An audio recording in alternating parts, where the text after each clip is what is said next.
खरं आहे, मी जाहीरपणे सांगत असल्यामुळे. पण एक चौथाही मार्ग तुम्ही आजपर्यंत जाहीरपणे सांगितला नाही, खाजगी दुकान जाऊन खात होतो. हाही एक मार्ग आहे, आज मला असं वाटते जाहीरपणे सांगायला काय हरकत नाही. ज्या महाविद्यालयात तुम्ही बसले आहात त्या महाविद्यालयामध्ये मी ज्या वेळेला लागलो त्यावेळेला 6 फॅकल्टी ऍग्रिकल्चर धरून, आणि आर्ट्स कॉमर्स सायन्सच्या लोकांना 173 पासून तो वेतन आयोग लागू झाला, 3रा वेतन आयोग, आणि त्याची प्रत्यक्ष अंमलबजावणी काही कारणामुळं 5, 7, 8 वर्ष लागली. इमर्जन्सी लागली, जिल्हा निघाला, त्याचं भांडण झालं, आणि मग 79 आणि 80 मध्ये सुरू झाला. पण 73 पासून सुरू झाला. 1981 मध्ये मी जेव्हा सभागृहात गेलो तेव्हा याच महाविद्यालयात ऍग्रिकल्चर कॉलेजचे जे लोक होते ते त्या नवरीत गेले होते. सुरुवातीला तो टाकून झाला, त्याला मात्र सरकारने तो 80 पासून लावा, त्यांना तो 80 पासून लावा. सभागृहामध्ये होतो, भांडण उपस्थितीवर थोडंसं भांडण झाल्यानंतर पण ते सांगितलं तो आम्ही आता 80 नाही 76 पासून लागू, 80 पासून लागू करण्यात आला होता सभागृहामध्ये. 76 पासून जायचं, 76चा इथंच मिटिंग झाली. ती सांगितलं आता सभागृहात याच्या पुढे काही होत नाही, आता कोर्ट कचेरीशिवाय उपाय नाही. योगायोगाचा भाग असा की कोर्ट कचेरी ज्यावेळेला सुरू झाली त्यावेळेला याच महाविद्यालयामध्ये लॉ कॉलेजला लेक्चरर असलेले एक व्याख्याते जज झालेले आहे. ते हायकोर्टामध्ये न्यायमूर्ती म्हणून काम करत होते, जस्टिस लोणे, त्याच्या बेंचचा तो निकाल आहे. त्यांनी पाहिलं हे उलेबाळे हाटे हे सारे सिनियर लोक कशासाठी आले, तर ते म्हणाले बाबा ब्रिटिश देशमुखांना 73 पासून लागू केलं ना, आम्हाला 80 पासून लागू केलं होतं 76 पासून. कोर्टाने निर्णय दिला की होस्टाईल डिस्क्रिमिनेशन हे अतिशय भेदभावपूर्ण वागणूक आहे आणि फक्त 73 पासून लागू. आणि मग 4थ्या वेतन आयोगाच्या वेळेला आम्ही आपला जे निघायच्या अगोदर त्यांच्या मागे लागायचं की मागच्या वेळेला असं झालं होतं, यावेळेला असं होऊ नये, करणारा नाही करायला म्हणाले हो काय उपाय केला तर म्हणजे त्याचं निघाल्या बरोबर आहे. काय म्हणणार जरा लक्षात घ्या, म्हणजे जनरल जी आर निघायचा आर्ट्स कॉमर्स सायन्सचा, तर आम्ही होणार 4थ्या वेतन आयोगाने आणि 5व्या वेतन आयोगाच्या तो 2-3 महिन्याच्या पद्धती आहे त्या तारखेपासून ते निघाला. 6व्याच्या वेळेला फरक पडला, 7व्याच्या वेळेला मोठा फरक पडलेला आहे. समाज कार्य महाविद्यालयातून काम करणाऱ्या शिक्षकांना अजून ते लागू झालं नाही, अजून ते लागू झालं नाही. आणि स्वाभाविकपणे त्या शिक्षकांकडे चर्चा मराठवाड्यामध्ये, पश्चिम महाराष्ट्रामध्ये, विदर्भामध्ये ते सारे लोक एकत्र होत किंवा गाव दुसरी पद्धत कुठली आमचं काही पात्र नका तयार नाही, सरकार काय करायचं. आता संघटनेमध्ये 3 उपाय सांगितले, 3 उपाय सांगितले आणि त्यांची मिटिंग झाली. मिटिंग झाल्यानंतर 2-4 महिन्याची गोष्ट आहे, 5 दिवस नाही झाले, त्या सर्वांनी सांगितलं आपल्याला हे टाकायचं. त्याच वेळेला एका आमदाराशी 10-15 त्या भागातले समाजकार्य महाविद्यालयातले शिक्षक चर्चा करत असताना त्याची एक ऑडिओ व्हिडिओ क्लिप ही सर्क्युलेट झाली, ती आहे अजून. ती चर्चा ऐकण्यासारखी आहे, ती चर्चा ऐकण्यासारखी आहे. लोक ते त्या साहेबांना भेटतो, पण ते साहेब म्हणतात की आता कोरोना आहे, या कोरोनामुळे तुम्ही काही सध्या गडबड करू नका. या कोरोनामुळे म्हणजे भारताच्या घटनेत असं कुठेही गेलेलं नाही की कोरोना असला तर भेदभाव करण्याची संधी आणि सध्या थांबा आणि मग नंतर आपण करू. या दरम्यानच्या काळामध्ये 4थ्या मार्गाचा वापर करून सोशल वर्कच्या नॉन-टीचिंगचा जीआरपी कुठे केला नाही लक्षात. 4था मार्ग म्हणजे पूजा अर्चा आरती हा मार्ग आहे. त्याच्यापेक्षा चांगल्या भाषेत तो सांगता येत नाही, सांगण्याच्या सुद्धा पद्धती असतात. म्हणजे तर सोशल वर्कच्या नॉन-टीचिंगचा जीआर निघाला, हा काही निघाला नाही. त्या दिवशी जी मिटिंग झाली त्या करायचा याचा विचार त्याचा त्यांनी करायचा आहे. आणि मग त्यांची ती केस टाकली. ती केस टाकल्यानंतर पहिल्या हेतूला कोर्टामध्ये जे प्रोसिडिंग आहेत ते बुलेटिनमध्ये छापलेले आहेत. आपल्याला बुलेटिनमध्ये ते यावर्षीच्या 204 पानावर दिसते. कोर्टाच्या प्रोसिडिंगमध्ये असं लिहिलं आहे, this case highlights the discriminatory treatment being given to the teaching and non-teaching staff working in social work colleges which come under the supervision and control of the Department of Social Justice. The petitioners cannot be deprived of the benefit of these recommendations, especially when the petitioners' colleges are affiliated to the same university. मग notice issue करा, म्हणणं ऐकून घ्यावं लागतं, दुसऱ्या बाजूचं notice issue झाला. आता आपण जर विचार केला तर आपल्या लक्षात येईल की या व्यवसायामध्ये बहुसंख्य लोक हे आता या वर्षामध्ये नव्यानं आलेले आहेत. आणि नव्यानं आल्याबरोबर आपल्यासमोर हा जो प्रसंग उभा राहिलेला आहे याला आपण कसं तोंड देतो, यावरून आपण आपलं जीवन कसं जगणार आहोत हे ठरणार आहे. म्हणजे याला आपण कसं तोंड देतो, सरळ सरळ घटनेच्या आणि कायद्याच्या विरोधात. म्हणजे या निमित्तानं जगाची आणि देशाची परिस्थिती ती आपल्याला सांगून टाकतो की आपण अनेकदा हा शब्द वापरतो किंवा विकास झाला पाहिजे, मनुष्याचा विकास झाला पाहिजे. आणि अनेकदा विकास झाला पाहिजे असं म्हणणाऱ्या लोकांना नक्की काय झालं पाहिजे हे पाहिजे. मानवी विकास, ह्युमन डेव्हलपमेंट म्हणजे काय, तर जगातल्या 98 देशांनी युनोच्या नेतृत्वाखाली एकत्र बसून हे ठरवले. युनायटेड नेशन्स ऑर्गनायझेशनच्या नेतृत्वाखाली युएनडीपी प्रोग्राममध्ये जगभरामध्ये मान्य झालेली व्याख्या आहे की विकास होणं म्हणजे काय, तर विकास होणं याचा अर्थ संधीचा परिवाढ. संधीचा परिवाढ. तुम्हाला या संधी मिळतात, सर्वांना सारख्या संधी मिळत नाहीत, कोणाला कमी कोणाला जास्त मिळतात. संधीचा परिवाढ म्हणजे मानवी विकास. आणि मग या संधी, सर्व ज्या संधी आहेत त्या एका प्रकारच्या असतात.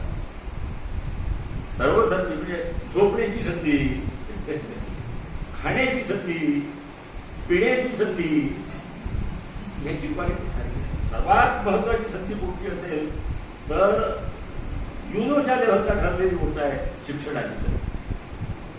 मानवाचा विकास झाला म्हणजे काय, 100 पैकी 90% लोक सही म्हणतं का शाही लावा म्हणतात, विकासापासून दूर आहे. म्हणजे प्राथमिक शिक्षण सुद्धा जास्त झालेलं नाही. आणि म्हणून मग शिक्षणाची संधी ही पहिली संधी. दुसरी संधी उत्तम आरोग्यासह दीर्घायुष्य जगण्याची संधी.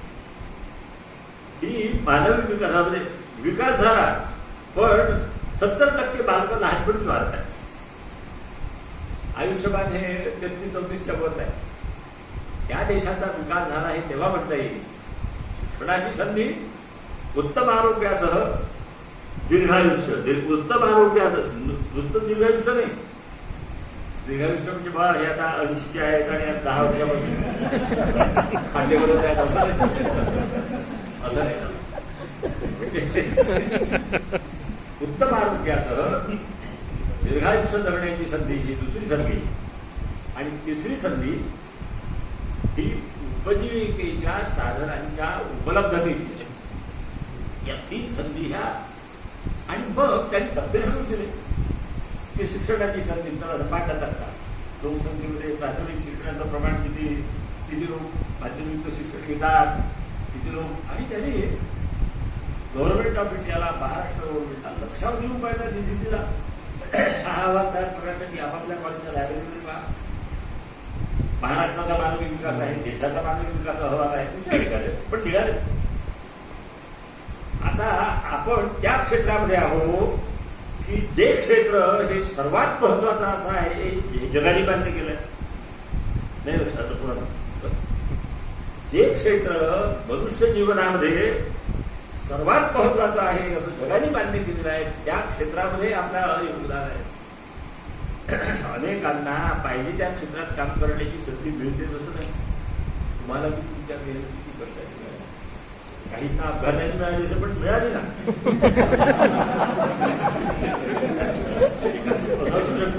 अनेकांनी मेहनती मिळवली म्हणून सर्वांनी मेहनती मिळाली असं काही म्हणताच येईल असं नाही. तर माझं काय म्हणणं आहे की या क्षेत्रामध्ये आपण आलो. एक क्षेत्र हे मानवी जीवनातलं सर्वात महत्वाचं क्षेत्र आहे. त्याचा आपल्याला अर्थ वाटत आहे. आता त्याचा पुढचा विचार असा आहे की ज्या क्षेत्रामध्ये आपण काम करतो त्या क्षेत्राला नियमन करणारं, रेग्युलेट करणारं इंडियन स्ट्रक्चर काय आहे हे सर्व देशात सारखं नाही. सर्व देशातले हे स्ट्रक्चर सारखं नाही. भारतामध्ये शिक्षणाच्या व्यवस्थेचं नियमन करणारी काय व्यवस्था आहे याचा विचार. या देशाच्या घटनाकारांनी ज्यावेळेला देशाची घटना तयार केली त्यावेळेला 97 विषय केंद्र सरकारकडे दिले. या 97 विषयाच्या त्या घटनेमध्ये 7व्या परिशिष्टामध्ये याद्या दिल्या आहेत विषयांच्या. केंद्र सरकारकडे कोणता विषय राहील, राज्य सरकारकडे कोणते विषय राहतील, दोघांनाही कोणत्या विषयावर काम करता येईल याच्या याद्या दिल्या. पहिली सूची ही केंद्र सूची आहे आणि त्या केंद्र सूचीमध्ये 66व्या क्रमांकावर determination and coordination of standard in institute of higher education, उच्च शिक्षणाच्या क्षेत्रामध्ये दर्जा निश्चित करणे आणि दर्जा निश्चित करत असताना समन्वय स्थापित करणे ही जबाबदारी केंद्र सरकारला दिलेली आहे. आपल्या अध्यक्षांनी आपल्याला यापूर्वी सांगितलेलं आहे की ही जबाबदारी त्यांच्याकडे दिली. त्यांनी कायदा केला. घटना अंमलात आल्यानंतर 5-10 वर्ष लागली काळात की आपल्याला हा अधिकार आहे. आणि मग अधिकार आहे म्हणून 1956चा विद्यापीठ अनुदान आयोगाचा कायदा केला, मेडिकल काउन्सिल ऑफ इंडियाचा कायदा केला, बार काउन्सिल ऑफ इंडियाचा कायदा केला. त्या भोपाळमध्ये काय म्हणते NCC national council of teachers training या नावाचा कायदा केला. आणि या सर्व हायर एज्युकेशन मध्ये त्यांनी आपलं नियंत्रण स्थापित केलं, कोणी केंद्र सरकार. मग आता बार काउन्सिल लॉ कॉलेजला ज्या अटी लावल्या असतील त्या बंधनकारक आहे, हे सर्वांना माहीत आहे. सर्वजण त्याप्रमाणे वागतात. मेडिकल काउन्सिल ऑफ इंडियाने एकदा हुकूम काढला की मेडिकल कॉलेजला ते करावंच लागतील. सर्वजण कसे वागतात. आमच्या विद्यापीठामध्ये आम्ही कार्यकारी मंडळामध्ये असताना बीएडचे क्लासेस काही लोकांनी मोठा आग्रह धरून त्याला सुरू करते. खरं म्हणजे पोस्ट ग्रॅज्युएट क्लासेस हे विद्यापीठाचं क्षेत्र, पण त्यावेळेला बीएडचे क्लासेस काढले मागणी होती, गडबड होती. ते बीएडचे क्लासेस आल्यानंतर भोपाळवरून 15 आलं 2 वर्षांनी. भोपाळवरून 15 आलं 2 वर्षांनी. काय म्हणता आलं की तुम्ही हे बीएडचे 3-4 शिक्षक काढले आहेत, 10 विद्यार्थ्यांच्या मागे 1 शिक्षक पाहिजे असा आमचा नियम आहे. बीएडमध्ये जर शिकायचं असेल तर 10 विद्यार्थ्यांच्या मागे 1 शिक्षक पाहिजे असा नियम आहे. तेवढे शिक्षक जर तुम्ही त्यांनी नाही तर तुमचं काही करत विद्यापीठात करणारे करून त्यांचा आता बघतो विषय कार्यकारी मंडळाला काय निर्णय घ्या आपल्याला बंद करा म्हणतात. मी स्वतः करावं म्हणलं. मी त्याला सांगितलं की तुम्ही कायदा तपासा. मला कायदा पाहिजे होता पण मी त्याला सांगितलं तुम्ही कायदा तपासा आणि पुढच्या मिटिंगमध्ये आमच्या समोर ठेवा की या भोपाळच्या संस्थेचा हा अधिकार आहे का नाही. आणि त्यांचा जर अधिकार असेल तर 10ला 1 इतक्या जागा आणा गव्हर्नमेंटकडून, नाही तर जुलैमध्ये आपण बघू असा ठराव पण. पुढे ते आलं ते अधिकार त्यांचाच नाही. मग ते बीएड बंद. आता ही 15 वर्षापूर्वीची गोष्ट असल्यामुळे तुम्हाला माहीत असतं कारण ते पण मी सांगतोय आणि तुम्हाला रेकॉर्ड.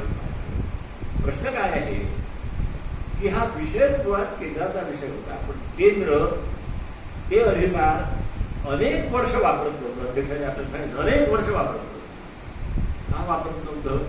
पैशाला.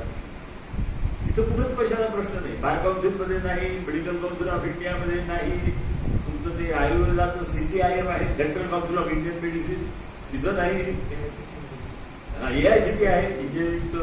ते सारे प्रोफेशनल असल्यामुळे आणि सर्वांची स्थिती चांगली असल्यामुळे ती जर त्यावेळेला होती तर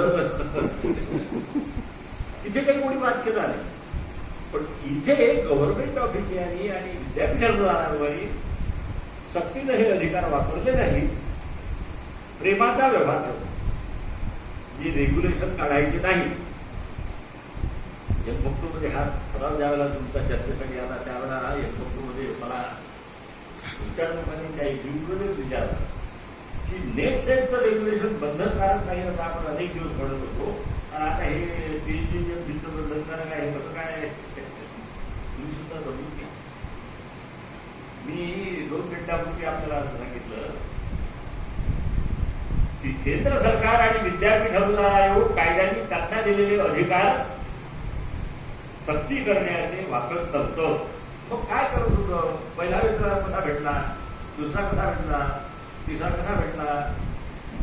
तर ते एक पत्र द्यायचे त्यात किंवा आम्ही असं असं ठरलेलं आहे आणि त्याला असं असं झालं पाहिजे, त्याला कर्मचाऱ्यांना लागू झालं, यांनाही लागू झालं पाहिजे, तुम्ही लागू करावं अशी केंद्राची विनंती आहे. आणि जर तुम्ही लागू केलं तर आम्ही जो काही खर्च येईल त्याच्या 80% रक्कम आम्ही देऊ. आम्ही म्हणजे केंद्र सरकार. मग आंदोलन व्हायची, 80% म्हणजे ते नाही म्हणायची, लालवा नाही सरकारला, शासकीय कर्मचाऱ्यांना, माध्यमिक शिक्षकांना 1 रुपयाचं अनुदान मिळत नाही तरी लागू झाला.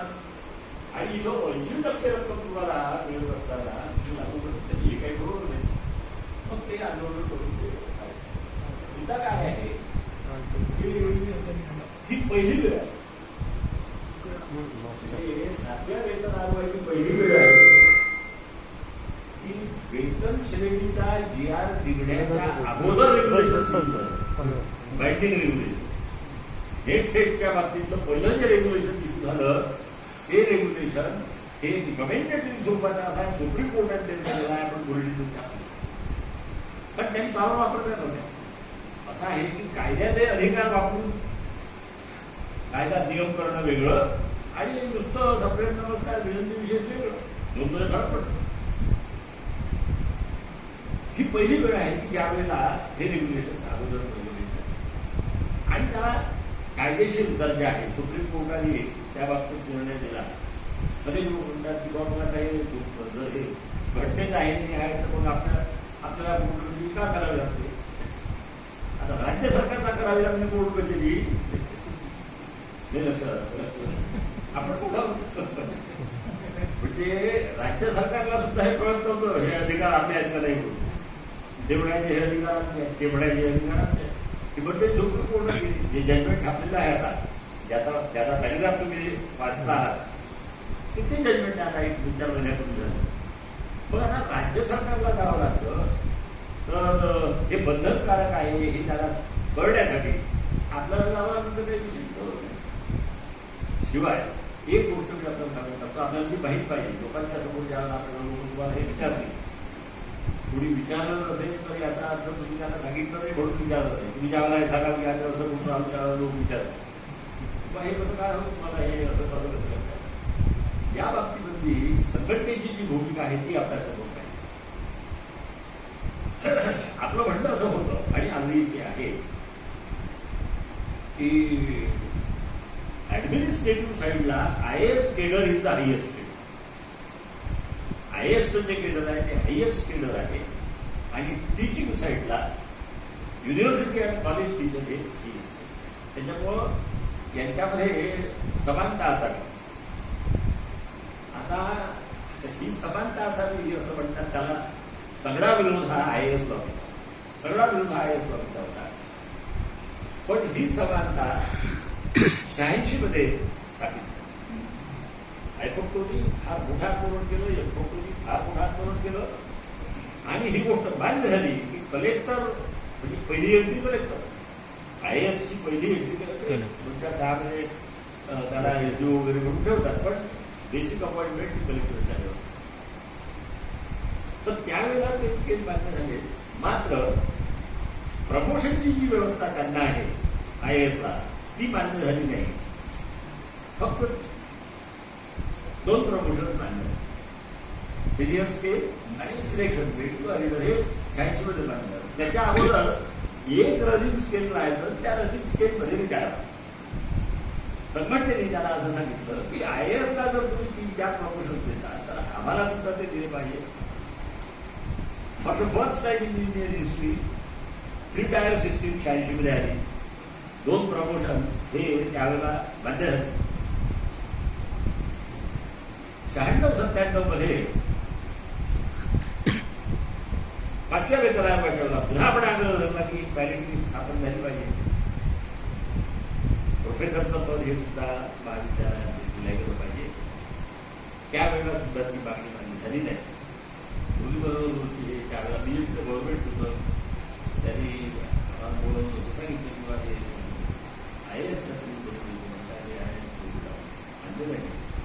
Think in terms of flow racing ते त्यांचे सुद्धा ते मला सुद्धा ते त्याचं पहिल्यांदा नाही का think in terms of flow racing.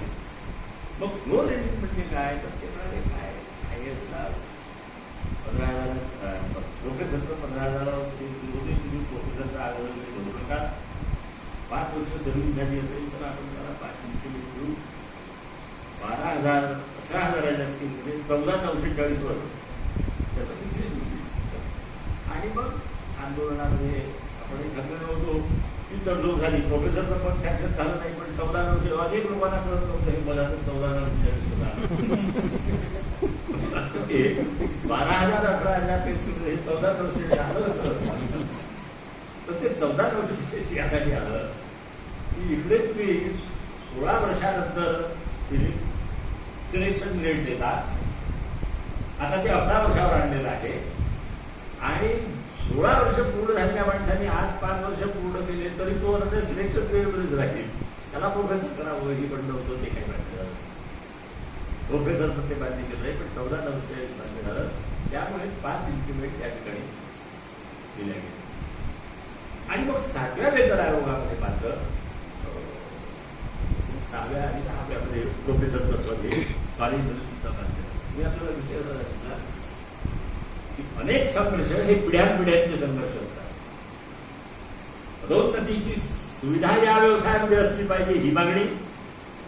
ती पदोन्नती ही IAS केडरच्या बरोबरीची असली पाहिजे ही मागणी.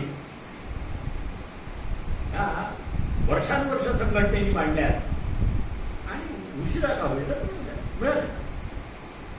आता याच्यामध्ये हे MPhil आणि PhD याच्यामध्ये आपलं म्हणणं असं की तो IAS जो होतो त्याला फक्त ग्रॅज्युएट हे केलं आहे. आमचा मनुष्य पोस्ट ग्रॅज्युएट करून मग MPhil करतो, पोस्ट ग्रॅज्युएट करून मग PhD करतो, तेव्हा अजून त्याचा वेळ लागतो. त्याचं व्हॅल्युएशन झालं पाहिजे आणि ह्या आर्ग्युमेंटवर म्हणजे IAS केडरची सुरुवात ही बेसिक ग्रॅज्युएशन आहे.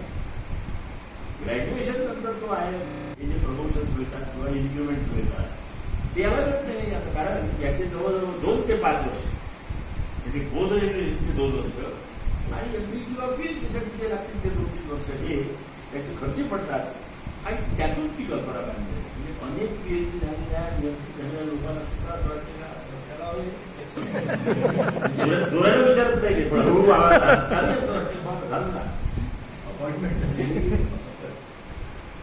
ABCD पासून सुरुवात करून एकदम EFG कसं काय म्हणजे तर त्याचंही बाजू काय की the administration IAS is the highest cadre and the educational administration university and college teacher is the highest. आणि याला इथे तुम्ही ते इन्सेंटिव्ह बाबतीत आपल्याला बाकीच्या गोष्टी अध्यक्षांनी सांगितल्या आहे की त्यांनी याला मान्य केलं नव्हतं. कारण MPhil झालेल्या PhD झालेल्या माणसाला लवकर सिनियर स्किल मिळते, लवकर सिलेक्शन मिळते, बिल्ट इन अरेंजमेंट आहे म्हणून ड्राफ्टमध्ये नव्हतं आणि फक्त पुन्हा हे झालं आणि प्रेशर कोर्सच आहे तिचं नवीन आलेलं त्याला ते माहित नाही. फक्त जो मेमोरंडम दिला अध्यक्षांनी आणलेला आहे बुलेटिन छापलेला आहे पेज नंबर कोणाचा विचारून घ्या मेहनतीने हे मांडलं तिथे त्यांच्यासमोर हे नाही असं नाही आहे. ते फक्त आपण इनबिल्ट आहे म्हणजे काय इनबिल्ट आहे ह्या गोष्टीला महत्व आहे. प्रश्न असा आहे की इतरांना आमची IAS केडरला तुम्ही ग्रॅज्युएशन नंतर एंट्री देतात तिथं ती एंट्रीच मुळात उशिरा मिळते. मान्य केलं म्हणजे मान्य केलं आणि मान्य केल्यानंतर ते आता आपल्यासमोर प्रश्न असा आहे की यामध्ये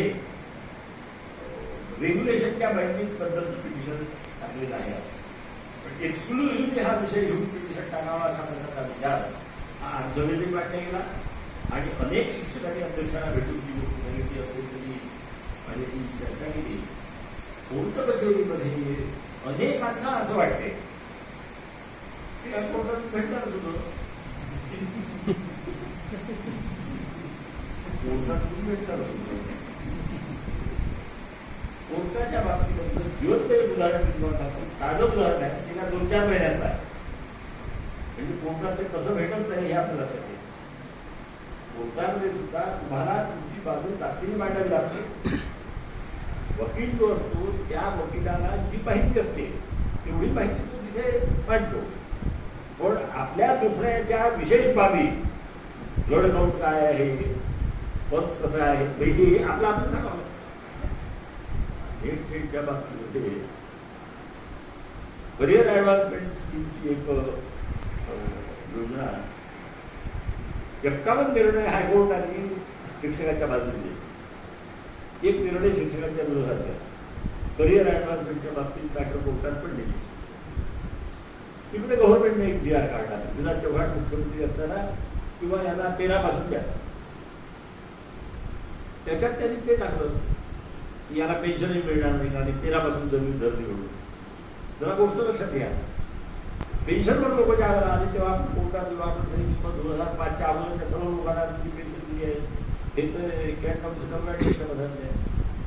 कोर्टाने सांगितलं किंवा हे यांना पेन्शन द्यावी, डेट सेट असलेल्या व्यक्तीला पेन्शन द्यावी लागेल असे 16 निर्णय आतापर्यंत झाले हायकोर्टात. आता 17व्याची गोष्ट. कोणती एक हे म्हणजे लोकांचा समज असा आहे की जसं अर्धा किलो वांगे घेतले तसं एक वकील घेतला. वांग्याची वांगे वकील असे वकील. खरं म्हणजे वांग्यातील वांगे असतात आणि वांगे काही झाले नसतात. विषय थोडासा बाजूला वेळ म्हणून तर नेट सेट नसलेल्या लोकांना पेन्शन नुकताच लागू केली पाहिजे असे 15 निर्णय हायकोर्टाचे झाले. आणि सरकार 3 बाबतीत सुप्रीम कोर्टात गेलं. 3ही बाबतीत सुप्रीम कोर्टात त्यांचं म्हणणं पेटाळून लावलं होतं. मॅटर पाहिलं. आता हे जे 17व्या प्रकरणात वकील गेले, या 17व्या प्रकरणात त्या वकिलांनी तिथं उभं सांगितलं तुम्हाला आम्हाला दिलं पाहिजे. सरकारी वकिलांनी तिथं काय सांगितलं, सरकारी वकिलांनी तिथं सांगितलं ही मॅटर सुप्रीम कोर्टात पडले नाही सर. आता सुप्रीम कोर्टात जर एखादी मॅटर पेंडिंग असेल तर हायकोर्ट त्याच्यावर निर्णय देऊ शकत नाही. त्यांनी सांगितलं की बा अशा मेडिकल केसमध्ये हे प्रकरण सुप्रीम कोर्टात पेंडिंग आहे. हा काही कोर्टात यायला पाहिजे नाही. हा म्हणजे 1 किलो वांगा असं होतं वकील तुम्ही ठेवला की आम्ही ठेवला. त्या वकिलाला हे काही माहित नाही का पेंडिंग जे आहे ते हे नाही, पेंडिंग जे आहे ते हे नाही, हे त्या वकिलाला माहित नाही. आणि मग तिथे कोर्टाने असं सांगितलं बरं नाही म्हणतात तिथे पेंडिंग आहे.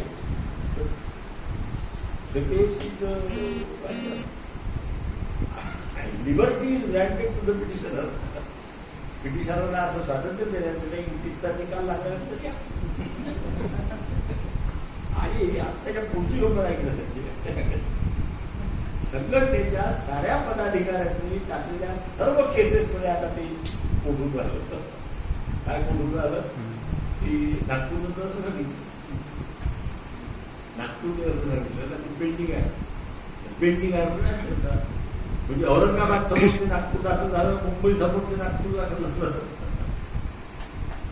मुंबई हायकोर्टाने त्याच्यावर नोटीस दिली गव्हर्नमेंटला की ते तिथं पेंडिंग आहे. हे तुम्ही 18 मध्ये नाही सांगितलं, हे तुम्ही 19 मध्ये नाही सांगितलं, हे तुम्ही 20 मध्ये नाही सांगितलं. तिथं एकाच वाक्यात आहे, 3 वाक्य. 18, 19, 20 मध्ये इतक्या केसेस निकाली निघाल्या तर तिथं तुम्ही सांगितलं हे पेंडिंग आहे म्हणून. तेव्हा 3 प्रकरणात सुप्रीम कोर्टात निकाल झालेले असताना तुम्हाला सक्ती घेता येणार नाही. तुम्ही तुमचं काय सांगायचं त्रास असं, सांगायचं कारण असं की संघटनेचा त्रास वाढला. आता ते सर आलं तेवढं ते जाणार नाही कुठे. 3 बाबतीत सुप्रीम कोर्टात निर्णय आपल्या बाजूने दिल्यानंतर हायकोर्टात काही वेगळे होईल असं नाही. पण आता हे नागपूरचं प्रकरण झाल्यापासून एकही केस पुढे निघालेली नाही. सर्व ठिकाणी गव्हर्नमेंटने ऑर्डर्स काढले की ते सांगत आता तुम्हाला नेटसेटवाला पेन्शन मागायला आला की त्याला तुम्ही नागपूर पेंडिंग पण त्यातून बाहेर पडण्यासाठी संघटना आता दुप्पट तिप्पट मेहनत करायला. आजच्या विषयापुरतं बोलायचं तर मला एवढंच म्हणता येईल की आयुष्याच्या सुरुवातीला आलेलं हे संकट आहे असं संकट आहे की समोरच्या लोकांच्या येडपटपणामुळे आलेलं. ड्राफ्ट रेग्युलेशन मध्ये जी भाषा होती ती GR मध्ये टाकली आहे. इनबिल्ट आहे ते आहे आता ते तुम्हाला लवकर प्रमोशन मिळतं आणखी कशाला पाहिजे म्हणजे तो त्यातला वेळेपणा आहे. त्याशिवाय त्याला अनेक गोष्टी अशा असतात की म्हणजे आता या 2-4 महिन्यापूर्वी एप्रिलचं एक प्रकरण होऊन गेलं.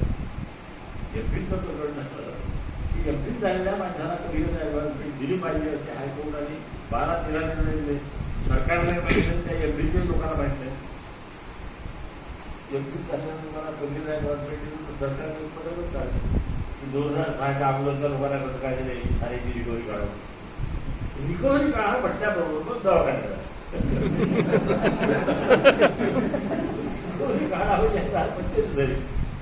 ज्या वेळेला ते मिटिंग आपण घेतली त्यावेळेला आम्ही त्या सर्वांना सांगितली की तुम्ही काय करू नका. हा त्यांचा येडेपणा म्हणण्यापेक्षा त्याला इतका वेळ नाही. त्याला हे आता 10-12 निकाल दिले कोण पाहत नसेल ते 10-12 निकाल कोण पाहत. इथे सुद्धा परिस्थिती अशी आहे की त्यांना याचा काहीही डिफेन्स देता येत नाही. त्यामध्ये काही आमदार लोकांची एक मिटिंग घेतली अनसाईन्ड असं एक मिनिट आहे की नाही पाहिजे सुप्रीम कोर्टाचा निर्णय झाला आहे. तो निर्णय त्यांनी जो कोर्ट केला आहे तो अतिशय चुकीचा निर्णय आहे. ज्या काळामध्ये हे बाइंडिंग नव्हतं त्या काळाचा तो निर्णय आहे. त्यांनी काही खोटं दिलं असं नाही. आमदार 5-7 आमदार आहेत त्याला त्या काय आपण बुलेटिनवर छापलं नाही किंवा कोर्ट आपण डावडावून कोर्ट करत याचं अनसाईन्ड आहे. मिनिट्स हे अनसाईन्ड आहे. मिनिट्सवर सही नाही. पण मी 2-4 लोकांना विचारलं ते अधिकृत आहे. 2-4-5 आमदार आलेले घ्यायचे किंवा हे निर्णय आपण झाले पाहिजे. तर त्याच्यावर सरकारचं म्हणणं याचं असं आलेलं आहे की हे काही देणं आपल्यावर बाइंडिंग नाही. कारण तो 24 तासाचा एक निर्णय झालेला आहे. त्या निर्णयाप्रमाणे हे आपल्यावर काही बदल नाही. आम्ही तो निर्णय मुद्दाम संघटनेकडे पाहिला. तो निर्णय त्या काळात आहे की ज्या वेळेला बाइंडिंग रेग्युलेशन नव्हते.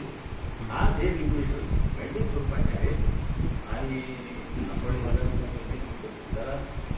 कोर्टामध्ये सुद्धा तेवढ्याच ताकदीची उभी करायची असते. ए ग्रेडचा एखादा उत्तम वकील सिनियर ॲडव्होकेट सुप्रीम कोर्ट आपल्याला उभे करता आला पाहिजे एवढी तयारी करा आणि त्यामध्ये उत्तम रीतीने यश मिळवा. सबंध आयुष्यभर आपल्याला ते यश हवी येईल. आणि आपण ज्या व्यवसायामध्ये काम करतो त्या व्यवसायामध्ये ज्या प्रतिष्ठेने आपण काम करायला पाहिजे ती प्रतिष्ठा आपण जोपासली. सुरत मार्गाने जाऊन मार्ग मिळवणारे बसतात.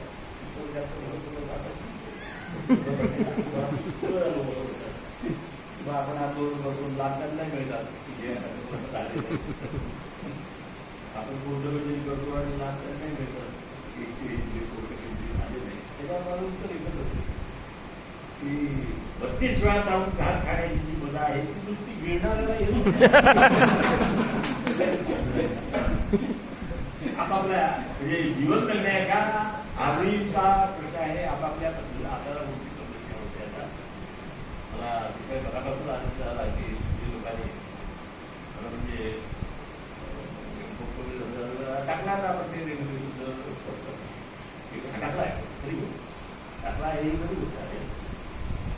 आता त्याची पद्धत सांगत नाही पुढची झाली की खेळणारा खेळतो सर्व सारखे नाही खेळत ना.